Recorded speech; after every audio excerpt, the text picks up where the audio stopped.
Manoa murders. This tragic story happened in Manoa, a quiet neighborhood in Honolulu where people usually feel safe. Paris Oda, age 46, lived there with his wife Naoko and their 3 children, 17-year-old Sakurako, 12-year-old Orion, and 10-year-old Nana. They looked like a normal, happy family. Paris worked as a chiropractor, and his wife sometimes helped at his clinic. Neighbors said the family was friendly and often decorated their house for Christmas. But in late 2023, things began to feel different. The family stopped putting up decorations. At work, Paris was no longer friendly or cheerful. He barely smiled and often seemed lost in thought. Some of his patients even asked his staff what was wrong with him. Paris was drowning in money problems. He owed a lot in taxes, was late on car and loan payments, and his clinic was struggling. He tried selling his truck and even a treadmill for extra cash. He started driving for Uber because he did not have enough clients. He also talked to a realtor about selling their home. A relative said that Paris felt ashamed and scared of what would happen if he could not fix everything. He even told his wife he was thinking about ending his life. She tried to stay hopeful and suggested moving to Japan to start over, but Paris said he was too tired and done. Then came March 10th, 2024. Around 2 to 2:30 a.m., a tenant who rented a room in the Oda home woke up to loud, panicked screaming. The screams came from right outside her door. Terrified, she locked herself inside. Then she saw something even worse, a dark pool of blood slowly spreading under her door and across the floor. She was too scared to open the door or call out. When morning came, she climbed out of her window and called 911. Police arrived at 8:34 a.m. but left because everything looked quiet and no one answered the door. The tenant called again and officers returned at 9:15 a.m. This time, she met them outside and told them what she saw. Police went around the back of the house and forced their way inside. Right away, they saw the body of Paris Oda lying in a hallway in a large pool of blood. He had stab wounds to his chest. A kitchen knife was still in his right hand. But the horror did not end there. In the first bedroom, officers found 17-year-old Sakurako on the floor covered in blood. She had many stab wounds on her body and legs. In the next room, they found 12-year-old Orion in his bed with stab wounds to his chest.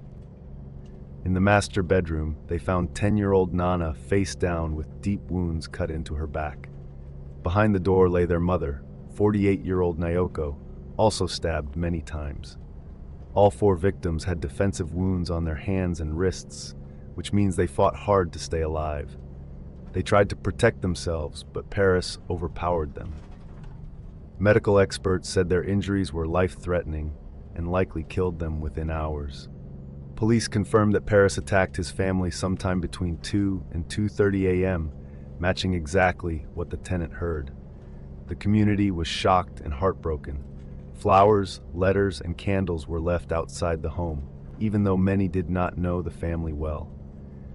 Teachers and counselors at the children's schools helped students deal with the news. Many people said the family always seemed normal and kind, and they never imagined something like this could happen.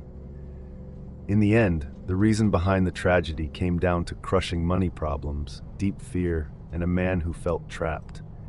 It does not excuse what happened, but it shows how much pain he was hiding. Sadly, no one knew how bad things had become until it was too late.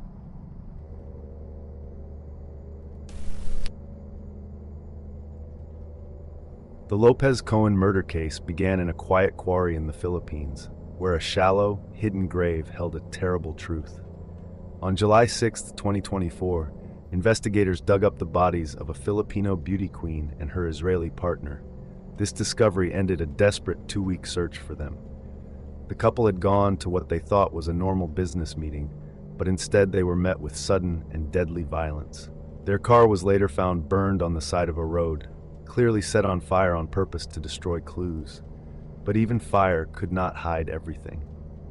Geneva Sarita Lopez was only 26. She was born in Pampanga and worked as a model and businesswoman. She also won a beauty pageant title in 2023 and was preparing to compete again. Her life looked bright and full of promise, which made her violent death even more heartbreaking. Her partner, 37-year-old Yitzhak Yitzi Cohen, was an Israeli who had lived in the Philippines for 7 years. He worked in real estate and planned to marry Geneva. June 21st, 2024, was the last time anyone saw them alive. That morning, Yitzhak spoke to his sister, but said nothing about the meeting he and Geneva were going to attend in Kapas, Tarlac. It seemed to him like a normal business meeting. They were planning to check a piece of farmland they wanted to buy. The meeting was with a middleman named Michelangelo Guang, who also owed Yitzhak money. But the couple never returned home. The next day, June 22nd, Geneva's sister reported them missing. Later that day, their gray Nissan Terra was found along a highway, completely burned. Inside the blackened remains of the car, investigators found what was left of Geneva's documents. The destruction was clearly meant to remove all evidence. For 2 long weeks, their families waited for answers. Those answers finally came on July 6. A witness named Jess surrendered to the police. He worked as a driver for the suspects. Jess told investigators that he saw the couple's dead bodies in the back of the SUV he had been ordered to drive. He also said he was forced to set the car on fire. Most importantly, he showed police the exact place where the bodies were buried. When investigators dug at the quarry, they found the decomposing bodies of Geneva and Yitzhak. Both had gunshot wounds. Their families could only identify them by their clothing and personal items. Police later learned that the motive was a fight over land and money. Guang, the man they met with, was a former police officer. Years earlier, he had pawned a piece of land to Geneva. When he tried to take it back to sell it to someone else, she refused. This seems to have sparked the attack. Police believe the meeting was a planned ambush.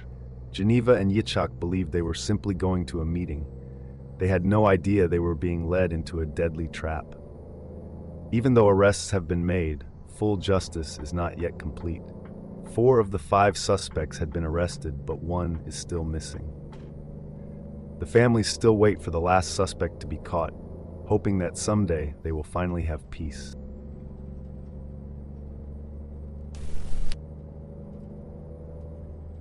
Murders of Albert Alfonso and Paul Longworth. This story begins with a simple webcam call in 2012. Albert Alfonso, 50, and his partner Paul Longworth, 59, were a couple in London who liked chatting with people online. One day, they met a 23-year-old man from Colombia named Yost Moscara. He was friendly and talkative, and the 3 of them quickly became close. They spoke every day, and this went on for almost 10 years.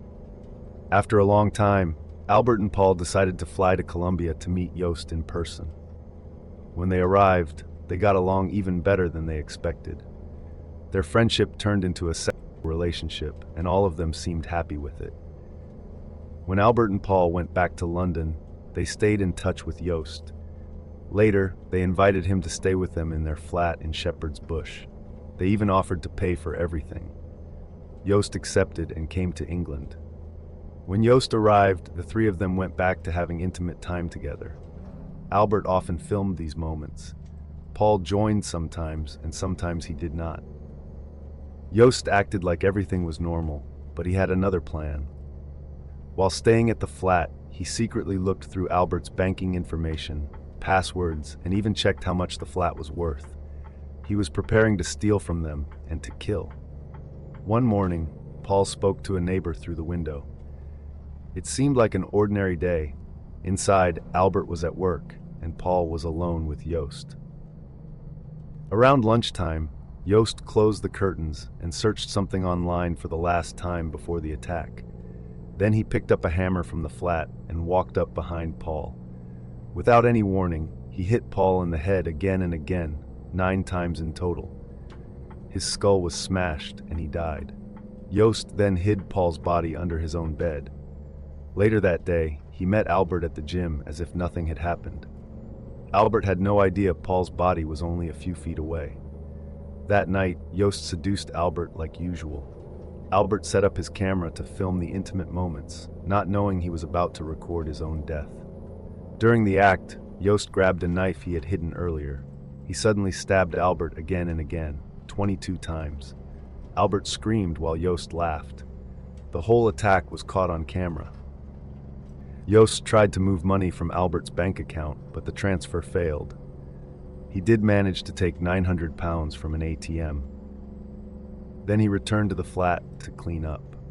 He removed both men's heads, and over the course of the night, further separated the remains in a controlled manner. The next day, he bought a chest freezer and put the two heads inside it, along with other body parts that did not fit into two suitcases. 2 days later, he hired a van and traveled to Bristol with the suitcases. He planned to throw them off the Clifton Suspension Bridge, believing they would be lost in the river below. But the suitcases were too heavy. When bridge staff saw blood leaking out, they became suspicious. Yost panicked, ran away, and left the bags behind. Police arrived and found human remains inside the suitcases. A huge search began. For 2 days, Yost hid around Bristol, but officers eventually tracked his phone and caught him at the train station. He was arrested for the murders of Albert and Paul. Yost claimed in court that Albert killed Paul and that he stabbed Albert only in fear. But the evidence showed he had planned everything. He was found guilty of both murders and sentenced to life in prison.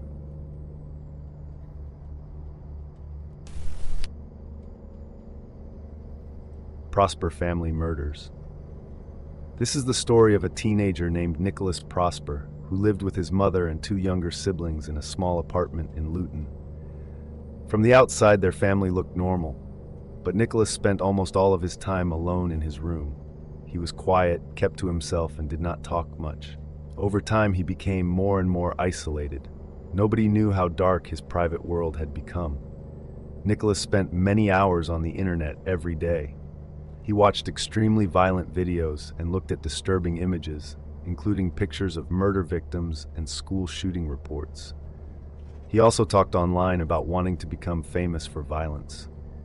He looked up details about attacks like Sandy Hook and Columbine and studied how the killers carried out their plans. He also developed a strange and unhealthy obsession with Clementine, a child character from the Walking Dead game. He talked about her as if she were real. He said he was chosen by her and felt he had to protect her. When his sister played the game and chose to kill certain characters in front of Clementine, Nicholas became angry and made a video saying her face would be muted further than necessary. This showed how far he had fallen into fantasy. By 2023, Nicholas stopped going to school and rarely left his room. His mother tried to get him help, and doctors thought he might have autism, but he refused all support. Meanwhile, his obsession with violence grew. He began planning a mass attack on his old primary school. His goal was to kill at least 34 people so he could break a past death toll. He even called the school pretending to be a parent to learn their daily schedule. He saved photos of teachers and students and drew maps of the classrooms. On one map, he wrote the words, "Kill all." He wanted to carry out the attack in September on Friday 13th, 2024. To do this, he forged a firearms license and bought a shotgun online. He also designed a black and yellow outfit to wear during the attack. On the night before the planned massacre, Nicholas stayed awake researching shotgun wounds and looking at violent photos. Early in the morning, he packed the gun and ammunition into a bag, but something unexpected happened. His mother woke up early and saw something that alarmed her. At that moment, Nicholas snapped. He raised the shotgun and shot his mother in the face at close range. He placed a book called How to Kill Your Family on her legs. His 13-year-old sister Giselle woke up from the noise. She walked toward the hallway, confused and scared. Nicholas saw her, fired at her, and she ran into the living room to hide. He followed her and shot her in the right eye, killing her. His brother Kyle tried to fight back. He grabbed a kitchen knife. Nicholas shot Kyle in the chest, then took the knife from him and stabbed him more than 100 times in the face, head, neck, body, and limbs. After Kyle dragged himself toward their mother's body, Nicholas shot him in the head. Nicholas then left the apartment and hid in bushes nearby. He posted his strange Clementine video online. After a while, he decided his plan was ruined and walked toward a police car. Officers saw blood on his hands, clothes, and glasses. He calmly turned himself in. Police later found his shotgun, 33 cartridges, his drawings, and his online searches. Nicholas admitted to planning both the family murders and the school attack. He also admitted he had planned to assault his sister before killing her. He was sentenced to life in prison with a minimum of 49 years, though many people want his sentence to be extended.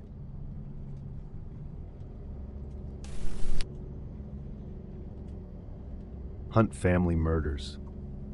On the evening of July 9, 2024, in the quiet town of Bushy in Hertfordshire, a terrible crime took place.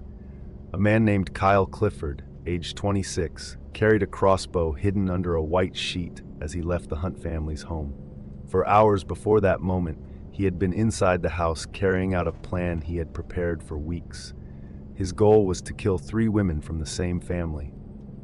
At 6:58 p.m., 28-year-old Hannah Hunt called emergency services using her mother's phone.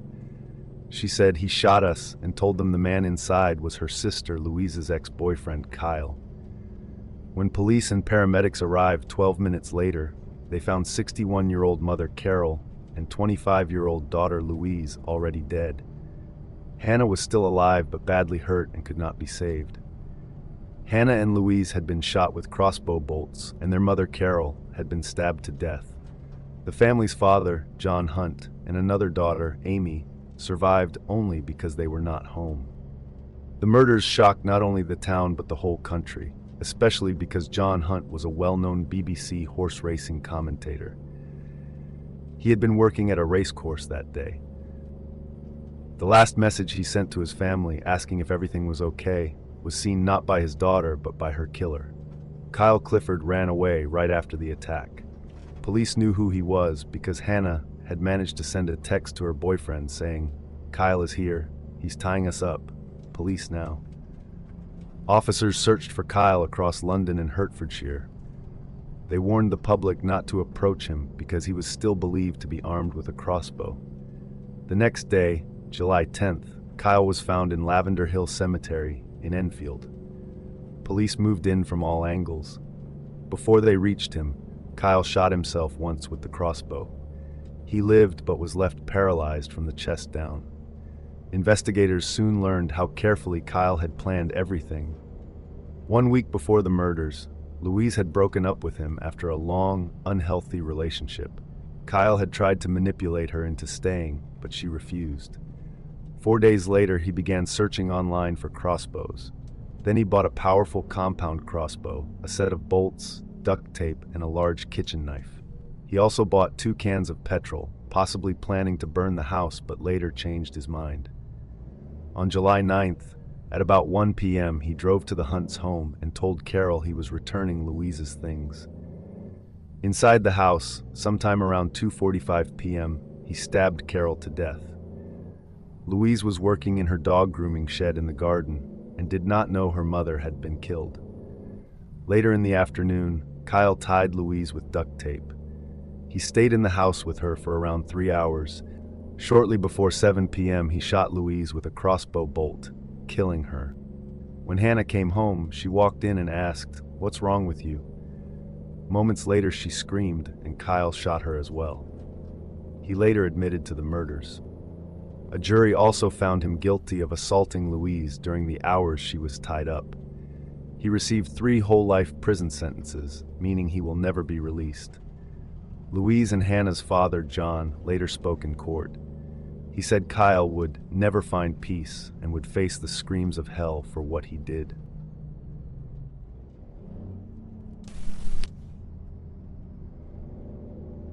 Isla Bell was a 19-year-old woman from Melbourne. She was gentle, creative, and close to her friends and family. She lived in a small share house in Brunswick, studied, worked casual jobs, and enjoyed quiet cafes and music. Nothing in her life suggested she was in danger. On Friday, October 4, 2024, just before sunset, she left her home and told a friend she would only be gone for a few hours. CCTV later showed her walking along a nearby street wearing jeans, a light jacket, and carrying a canvas tote bag. After that, her phone stopped working. She sent no texts, made no calls, and there were no bank or rideshare records. On Sunday, her parents filed a missing person report. Police followed normal procedures, but because Hila was 19, the case was not treated as urgent. For nearly 6 weeks, police checked cameras and phone data, but every lead led nowhere. Then, new CCTV footage appeared. A security camera in St. Kilda East, far from where Hila was last seen, showed her entering an apartment building with a 53-year-old man named Murat, someone she had met online. They went into the lift together and were never seen coming back down.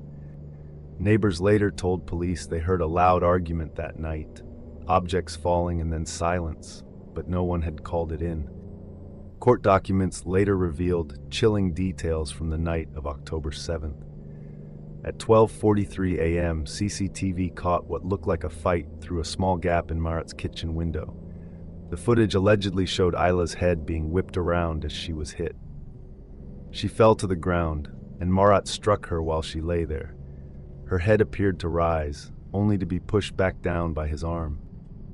Police say this was when she was killed. After the attack, Murat spent days cleaning his apartment.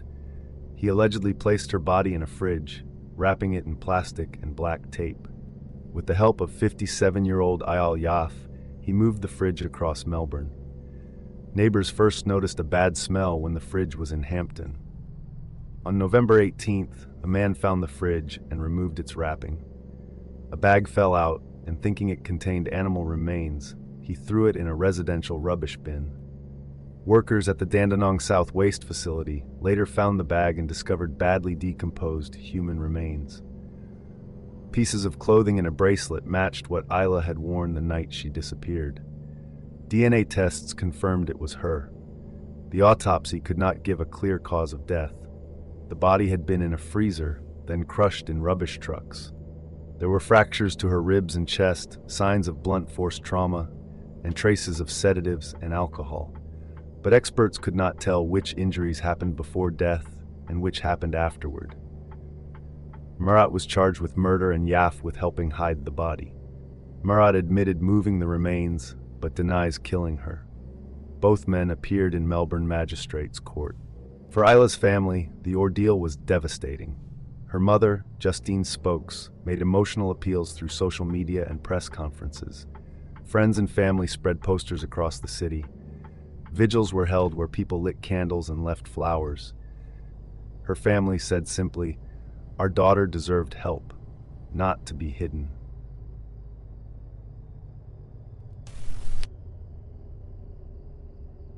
Kolkata murder. This is the story of what happened to a young woman doctor at RG Kar Medical College in Kolkata, India. The doctor was 31 years old and was working a very long 36-hour duty on 8th August. She spoke to her parents around 11 a.m. and told them she was fine. That was the last time they ever heard her voice. Late that night around 2 a.m., she went with 2 junior doctors to get something to eat. After they finished, the others left, and she chose to rest for a while in the seminar room inside the hospital. Around 7:30 a.m., hospital staff went looking for her. When they opened the seminar room, they found her body. Her parents got a call saying their daughter was sick. 15 minutes later, they got another call saying she had died by suicide. When the parents reached the college at around 1 p.m., they were not allowed to see her body for almost 3 hours. Only after students protested were they finally allowed. Students and parents felt something was very wrong. They believed this was not a suicide, but a serious crime. A magistrate inquiry was requested, and many injuries were reported on her body. Students also questioned why the post-mortem was done inside the same college instead of another medical center, which is the normal rule. The same evening, the family was pressured to cremate her quickly. Many students were shocked when the college principal told the family that their daughter had mental health problems, even though there was no proof of that. Soon, the news spread through the college. Students held protests on 10th of August, which pushed the police to change the case from suicide to assault and murder. On the 11th of August, a suspect named Sanjay Roy was arrested. He was a civic police volunteer. CCTV cameras showed him entering the area near the seminar room around 3 a.m. and leaving about half an hour later. His headphones were found in the building, and they connected to his phone, which made the police suspicious. He later admitted to the crime, but many students felt this happened too fast and did not answer all questions.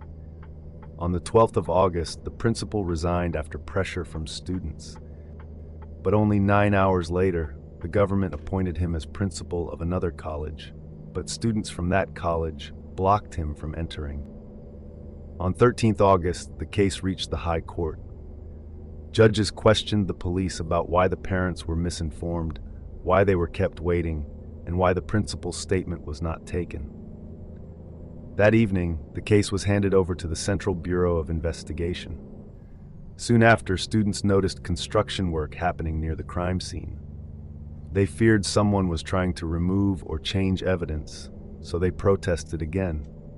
On the 14th of August, the night before Independence Day, a large group of outside men came to the college and attacked students and doctors.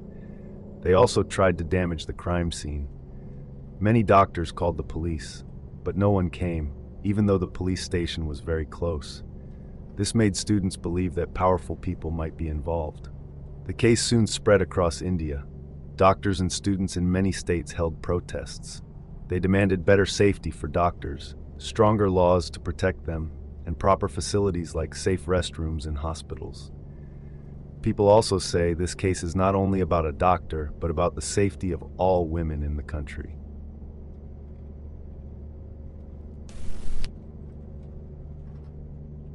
Philippine Lenoir de Carlin murder. Paris is often called the City of Light, a place of romance, history, and dreams. But behind the glittering Eiffel Tower and the charming cafes, the city hides a darker side. On the night of September 21, 2024, a young woman named Philippine Lenoir de Carlin walked into the Bois de Boulogne Park. She had big dreams and a life full of promise. But that night, a predator was waiting, a man who should never have been free, a criminal released from prison far too soon. The Bois de Boulogne Park is beautiful during the day with green trees and winding paths, but at night it becomes a different place, dark, quiet, and lonely. In the weeks before her death, Philippine had told a friend that she sometimes felt uneasy walking home alone. Strange encounters had been reported in Bois de Boulogne, women feeling watched, followed by unknown men. But no one could know that one of these encounters would end in horror. The man who would kill her, Taha, had a dark history. Born in Morocco in 1999, he grew up in a troubled environment. Moving to France at 14, he showed early signs of cruelty and manipulation. By 2019, he committed a violent assault on a woman. He was caught, sentenced to 7 years in prison, but only served 3.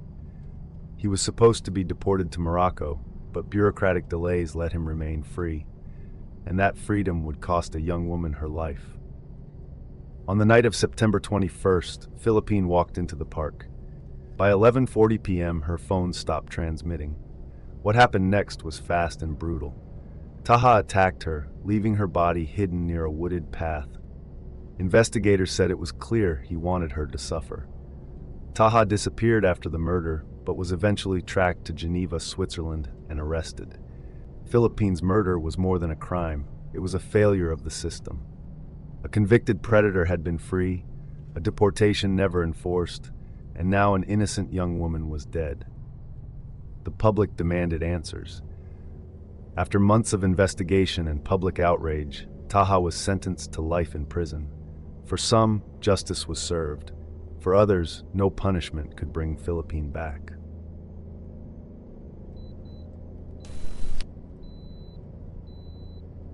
The Baja murders. In April 2024, 3 friends went on a surfing trip to Baja California, Mexico, and never came home. Australian brothers Callum and Jake Robinson, along with their American friend Jack Carter Rode, had traveled south from the U.S. border in search of a secluded beach for surfing and camping. What began as a fun adventure ended in tragedy. Callum Robinson, almost 33, was a big, kind man who played professional lacrosse and loved the ocean. He had type 1 diabetes but managed it carefully while staying active. His younger brother Jake was a gentle, compassionate man and a future doctor who loved traveling and helping others. Their friend Carter from the US was an athlete and devoted family man who loved soccer, surfing, and adventure. All three were well loved and respected by friends and family. The trip started like any holiday. They visited beaches along the Baja coast, taking photos and sharing moments on social media. Callum had recently met a local photographer named Randy, who suggested a hidden beach called La Cana, south of Tijuana and Ensenada. It was secluded, untouched, and perfect for surfing, but getting there required driving through dangerous territory. Randy had planned to join them but canceled at the last minute, leaving the three friends to go alone with a map he had drawn for them. On April 27th, they disappeared. They never arrived at their Airbnb in Rosarito, and soon their loved ones grew worried. Callum's diabetes meant any delay could be dangerous, and their sudden silence on social media and phones alarmed friends and family. Mexican authorities were alerted, and a search began. When police reached their last known campsite near La Cana, the scene was horrifying. There were bloodstains and marks suggesting heavy objects had been dragged. Tents matching Callum's and Carter's were burned, and their white pickup truck was later found 4 miles away, also burned. A hidden and deep well nearby contained the bodies of all three men.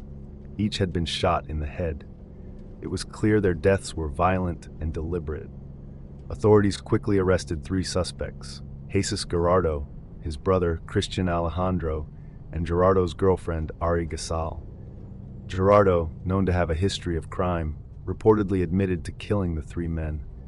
The robbery of the pickup truck's tires had escalated into murder when the friends resisted. Ari had tried to flee, but was caught with drugs and linked to the crime through Carter's phone. Investigators noted the crime looked planned and organized, suggesting the killers may have had connections to local gangs or cartels. News of the murders devastated families and shocked Australia, the US, and Mexico. Friends and fellow surfers held memorials in the ocean, placing flowers in the water.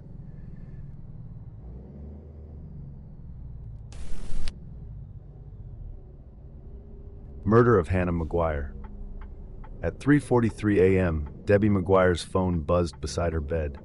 Still groggy, she reached for it, assuming it was a harmless, late-night notification or one of her kids checking in after a night out. Instead, she found a message from her daughter, Hannah, one that immediately tightened her chest. The tone was alarming. Hannah spoke of feeling overwhelmed, of believing she'd made the wrong choices, of trying to cope but failing. Debbie bolted upright in bed. None of it sounded right.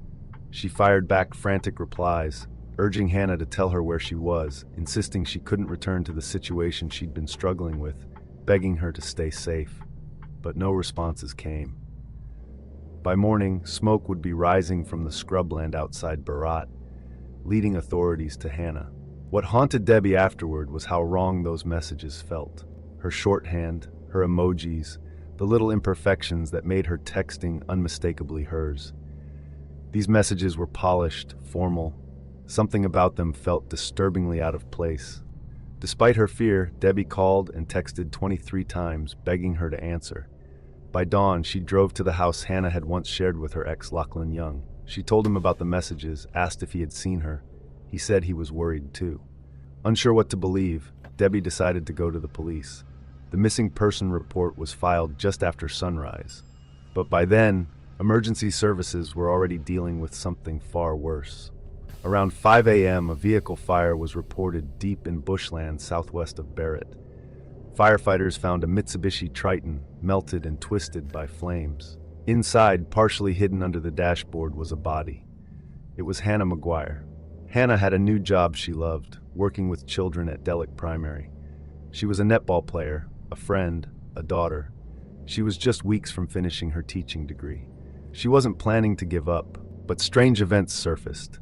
$5,000 was transferred from her account to Lachlan's, $2,000 to her parents, just before sunrise. Police began treating her phone messages as evidence against someone else. Hannah had returned to Lachlan's home to collect belongings and tie up loose ends. A second intervention order had been issued after he attacked her car weeks earlier. This time, she went alone. Investigators later estimated Hannah died between 1:50 a.m. and 2:53 a.m. on April 5th. Her parents were asleep, her friends unaware. For almost 3 years, Hannah had tried to leave Lachlan. He was violent, controlling, and often drank too much. Friends and family watched her fear grow, even helping her regain access to her own house once. Despite the danger, Hannah had been building a new life. She had spoken to a lawyer, separated her finances, and was stepping into a fresh chapter. On April 4th, she spent her last hours laughing with her netball team, sharing pizza at a pub. During the trial, Lachlan's story started to crumble. He claimed he didn't know where Hannah was and feigned shock at the money transfers. Witness Benjamin O'Keefe testified that Lachlan had plotted to roofie Hannah, put her in the driver's seat, and crash her car to make it look like an accident. Lachlan had even planned to torch the car after her death. Texts, money transfers, and a deliberately lit fire using a blowtorch all pointed to premeditation. On July 18th, 2025, 8 days into the trial, Lachlan Young finally confessed in court. Guilty, he said. He admitted he had murdered Hannah and staged the car fire to cover it up. The courtroom erupted. Hannah's family wept and embraced, finally hearing the truth from the person who had taken their daughter.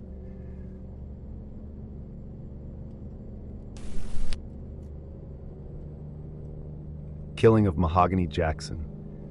Mahogany Jackson was born on April 29, 2003, to Moses Jackson Jr. and Gail Maddox. From the very start, she was known as a loving and caring person.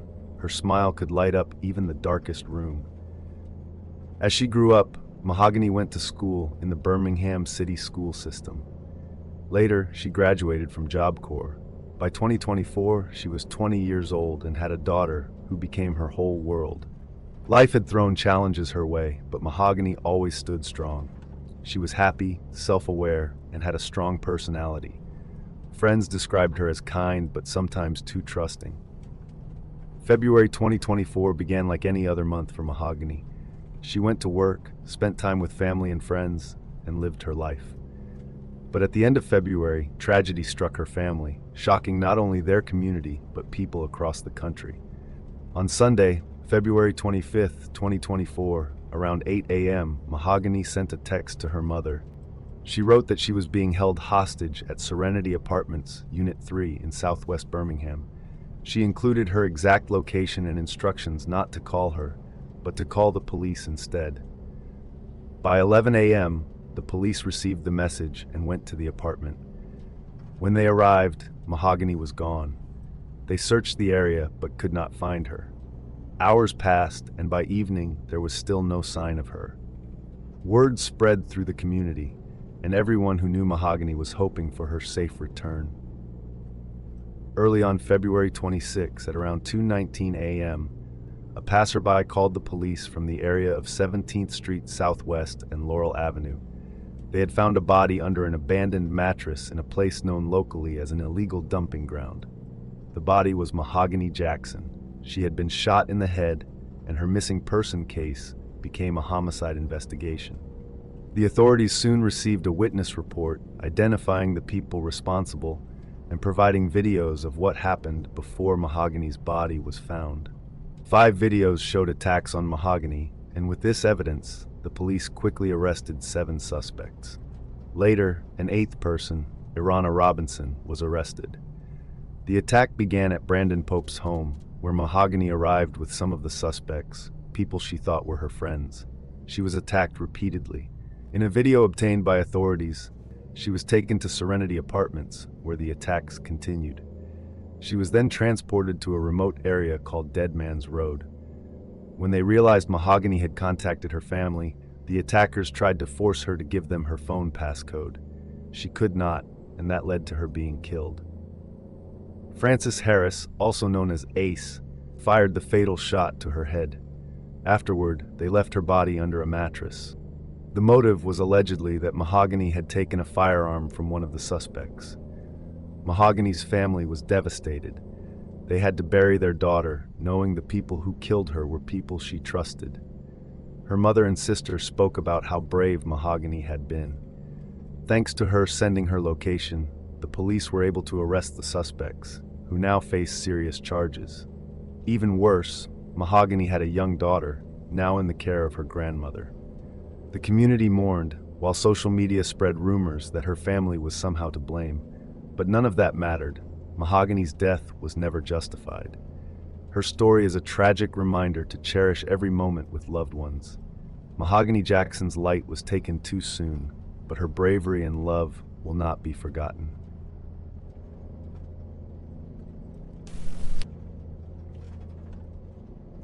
Cult Murders by Chad Daybell. Lori Vallow and Chad Daybell were at the center of one of the strangest and most shocking modern-day true crime stories, full of cult beliefs, deaths, and disappearances. Lori was born in 1973 in California. She had a normal childhood and grew up with 2 brothers and 3 sisters. At 19, she married her first husband, Nelson Yans, but they divorced a year later.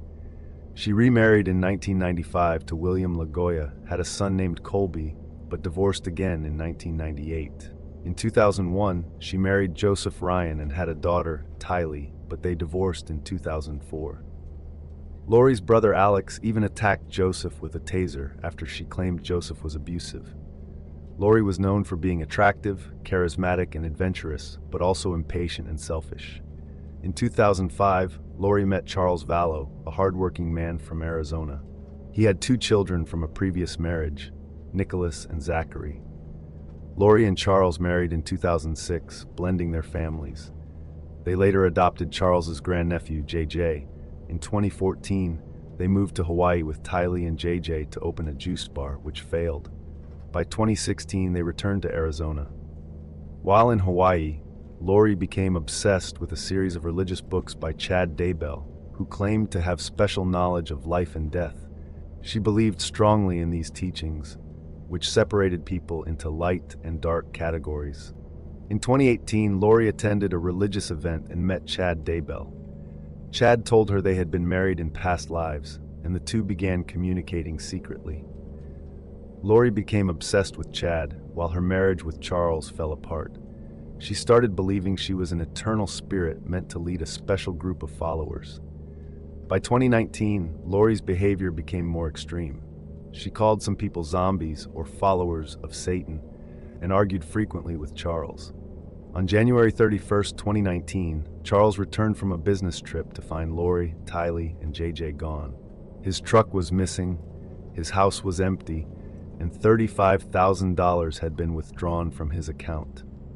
Police were contacted, but they did not take action, and Lori disappeared for 58 days. On July 11, 2019, Lori's brother Alex shot and killed Charles in their home during an argument, claiming self-defense. Lori showed no sadness and even hosted a pool party hours later. Afterward, Lori, Tylee, and JJ moved to Rexburg, Idaho, where Chad lived. In September 2019, Lori took her children to Yellowstone National Park, and that was the last time Tylee was seen. JJ was last seen on September 17. Lori never reported them missing and soon began storing children's belongings in storage units, often visiting with Chad.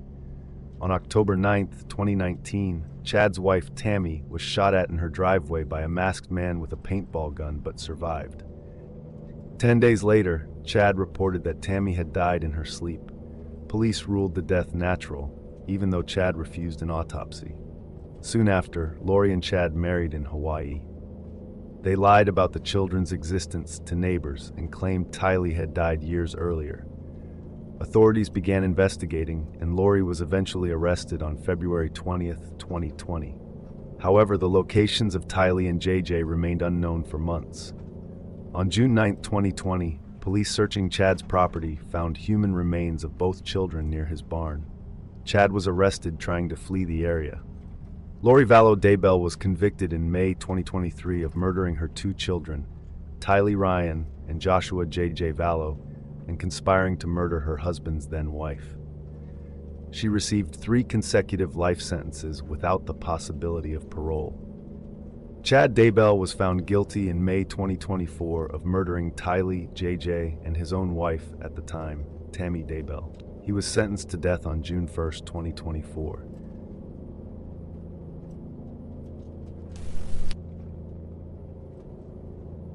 Bareilly serial killings.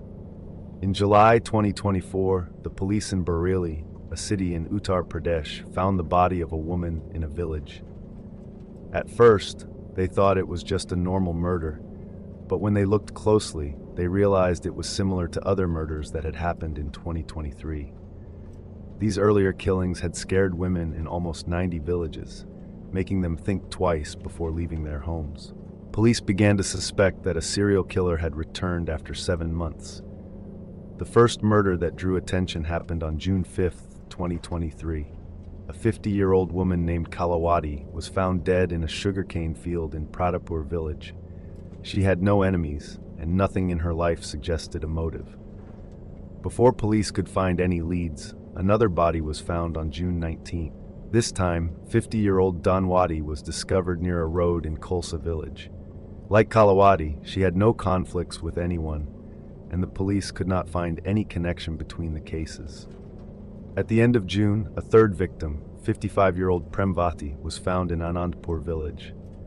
Premvati had been strangled with her own sari, which was tied tightly around her neck with a knot on the side.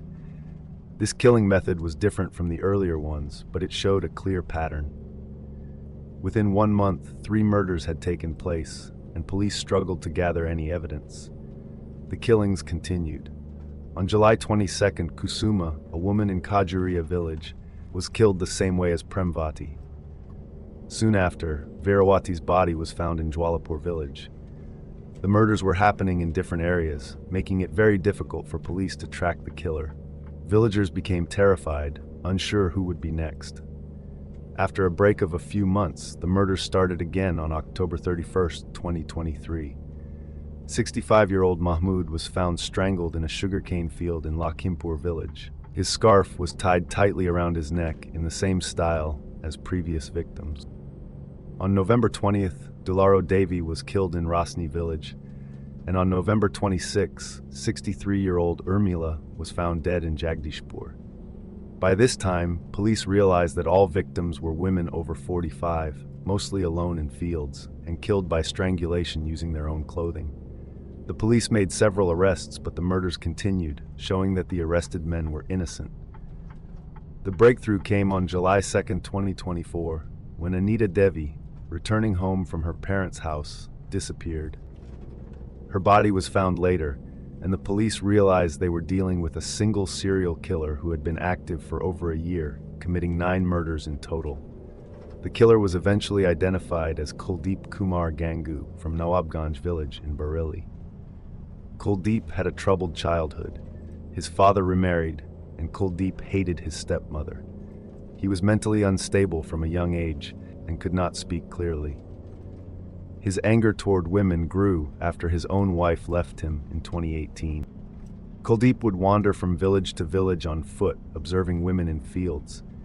When he approached women and they refused his advances, he would kill them, usually in sugarcane fields because the tall crops hid his actions. He sometimes took personal items from victims as trophies, such as jewelry or clothes. He confessed to 6 of the 9 murders, and police recovered many of the victims' belongings from him. Despite his terrifying crimes, villagers found it hard to believe he was capable of such violence. He seemed weak, mentally unstable, and afraid of children, yet he carried out murders with careful planning and a clear pattern.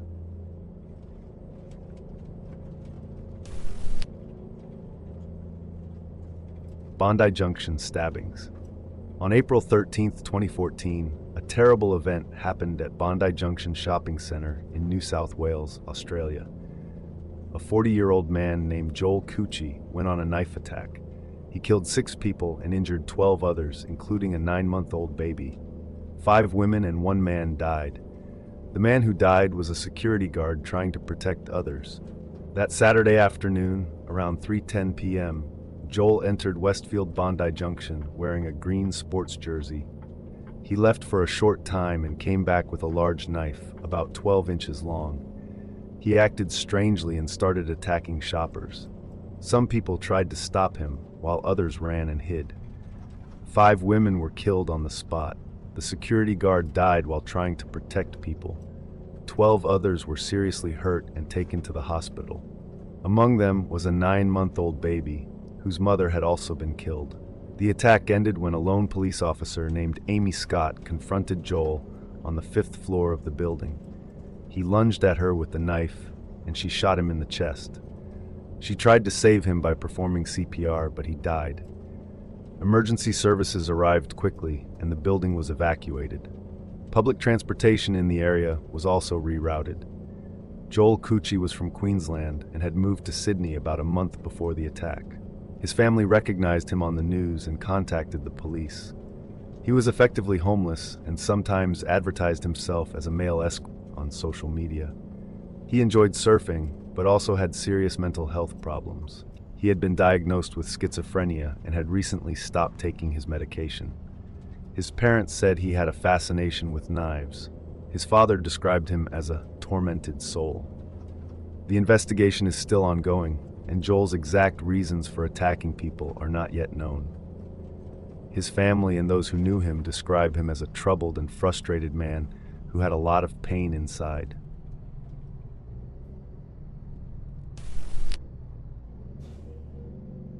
Joliet shootings.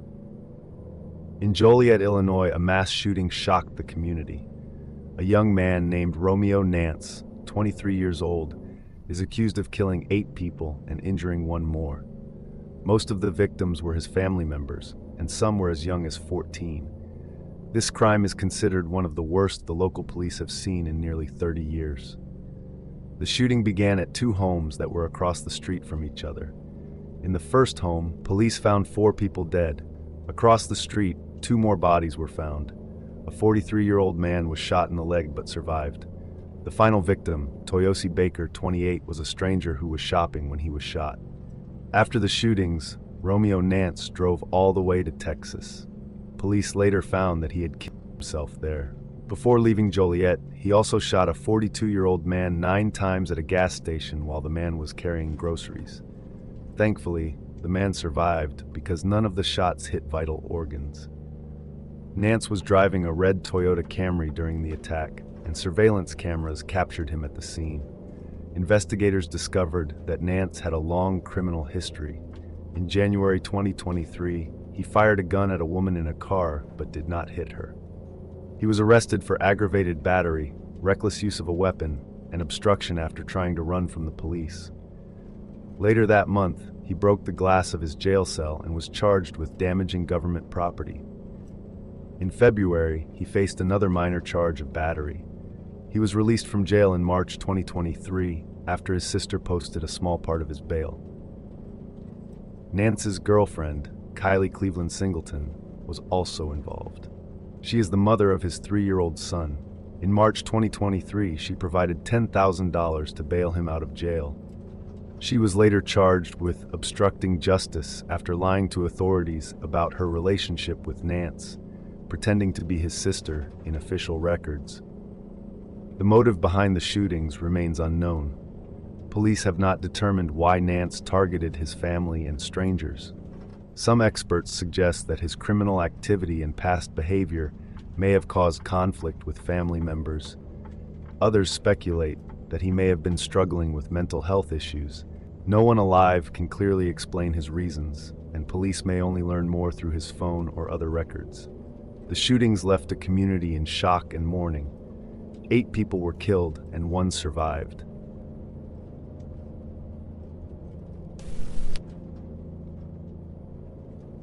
The Easy Street Murders. Collingwood, a suburb of Melbourne, Australia, is known for its old factories, lively art scene, and trendy cafes. Once a working-class area, it has changed a lot over the years. But behind its modern vibe lies a dark story, the Easy Street Murders of 1977. This crime shocked Melbourne and remained one of Australia's most chilling, unsolved cases for decades.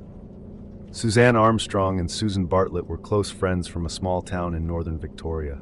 In October 1976, they moved together to Melbourne, renting a terrace house at 147 Easy Street in Collingwood. Both women loved nature, flowers, and people. Suzanne, 28, was a single mother to 16-month-old Gregory. She had lived in Greece for a while, where Gregory was born. Described as bubbly and friendly, Suzanne worked part-time cleaning at a doctor's office to supplement her pension. Susan, 27, was a school teacher at the Collingwood Education Center. She loved music and crafts and had a creative, caring personality. Her brother, Martin Bartlett, remembered her as happy and excited about life, especially after moving to Easy Street.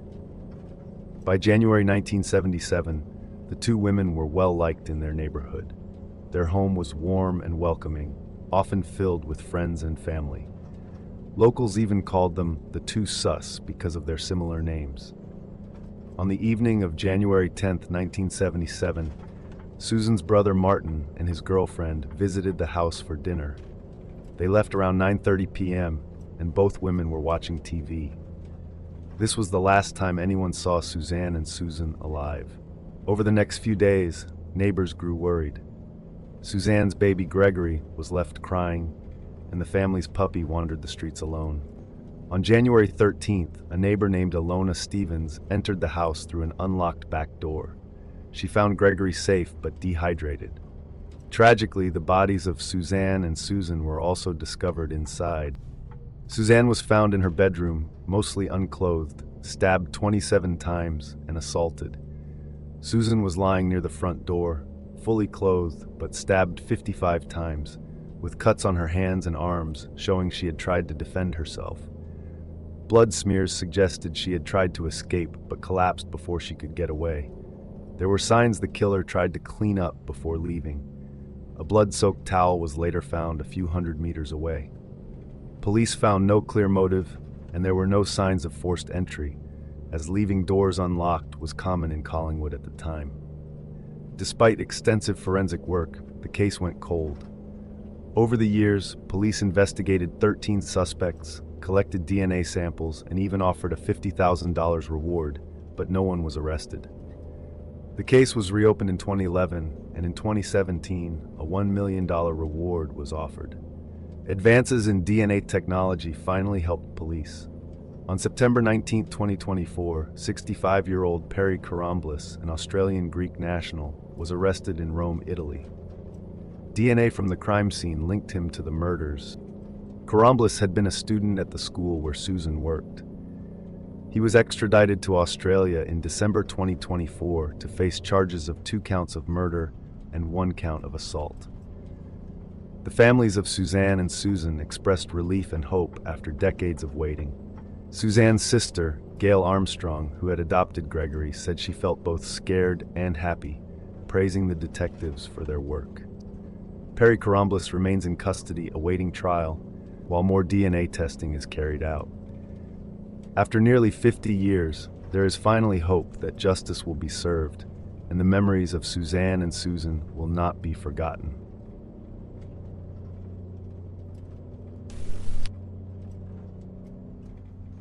Danbury kidnapping. 6 men kidnapped a couple who were driving a Lamborghini Urus while looking at houses. The incident was connected to a huge cryptocurrency theft worth over $230 million, which involved the couple's son. Police received calls from witnesses around 6 p.m. on August 25th. They saw 6 men wearing dark clothes force the couple into the back of a white van after crashing into their Lamborghini from behind. Police chased the van, which crashed about a mile later. The suspects jumped out and ran, but 4 of them were arrested shortly after. The couple was rescued from the van. They were tied up with duct tape around their arms and legs. The man had head injuries from being punched and hit with a bat. According to police reports, the couple described how a Honda Civic rear-ended them and then a van cut them off. The men forced the couple into the van and beat the man when he tried to resist. During the chase, one of the suspects yelled that they were in deep trouble and told the driver to speed up. The 4 men arrested were Angel Barrero, 23, Jose Alberto Romero, 26, Reynaldo Diaz, 20, and Anthony Pina, 23. 2 other men, Michael Rivas, 18, and Ricardo Estrada, 21, were later tracked to a rented house in Roxbury. Police also recovered the stolen Lamborghini and the woman's wallet. The suspects, all from Florida, faced federal and state charges including kidnapping, carjacking, and conspiracy. Investigators later found that Barrero was the leader. He planned the crime and paid for all 6 men to fly from Florida to New York.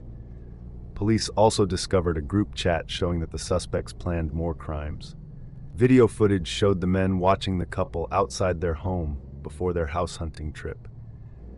In September, federal prosecutors in Washington, D.C. announced the arrest of 20-year-old Malone Lamb from Miami and 21-year-old Janda Serrano from Los Angeles. They were charged with conspiracy to steal and launder more than $230 million in cryptocurrency. Prosecutors said Lamb, Serrano, and their co-conspirators gained access to victims' cryptocurrency accounts and transferred funds to themselves. They used various methods to hide their identities, including moving money through exchanges, using virtual private networks, and mixing funds through different accounts. The suspects spent the stolen money on expensive items like plane tickets, nightclubs, and designer handbags. Authorities also believed the couple was targeted because of their son's involvement in the cryptocurrency scheme. The son had previously been the victim of swatting incidents linked to his gaming activities. Police wanted to interview him, but the FBI told them to step back due to an ongoing investigation into the crypto theft. This case is really 2 connected stories happening at the same time. The kidnapping in Danbury was not some random attack. It was part of a much bigger plan linked to a massive $230 million cryptocurrency theft. The 6 men who grabbed the couple were working on the street-level part of the crime, while other suspects across the country were handling the online hacking and money laundering. The couple was targeted only because of their son's involvement in that larger investigation. So while the arrests happened in different places, and the suspects were involved in different roles, they were all connected by the same bigger criminal network. This is why the case feels huge and complicated, but once you connect the pieces, the picture becomes clear.